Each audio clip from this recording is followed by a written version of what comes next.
विचारले।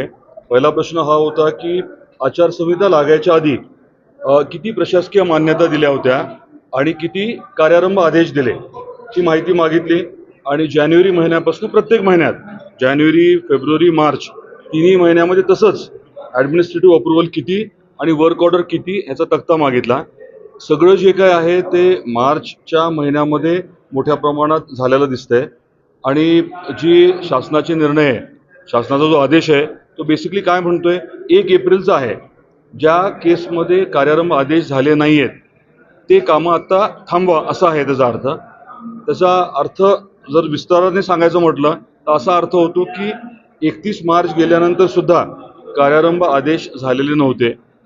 जे काय आहे ते शेवटच्या 2-3 महिन्यामध्ये घाईघाईत झालं आणि त्या अनुषंगाने बऱ्याचशा तक्रारी आल्यात। त्याबद्दल आज मी बोलणार नाही, परंतु बैठकीत सांगितल्याप्रमाणे तक्रारी ज्या आहेत गंभीर स्वरूपाच्या आहेत त्या जिल्हाधिकाऱ्यांकडे दिल्या जातील आणि ते योग्य पद्धतीने त्याची चौकशी करतील। शासन याच्या बाबतीमध्ये योग्य तो निर्णय घेईल। याचबरोबर हा विषय आता इथला नाही आहे।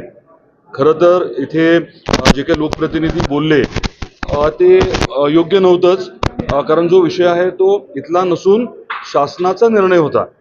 पालकमंत्री महोदयांना किंवा DPDC मध्ये चर्चा करण्याचा विषय नाही। त्यांनी जाऊन संबंधित जे मंत्री महोदय आहेत किंवा जे संबंधित अधिकारी आहेत त्यांना मुंबईमध्ये बोलणं अपेक्षित आहे।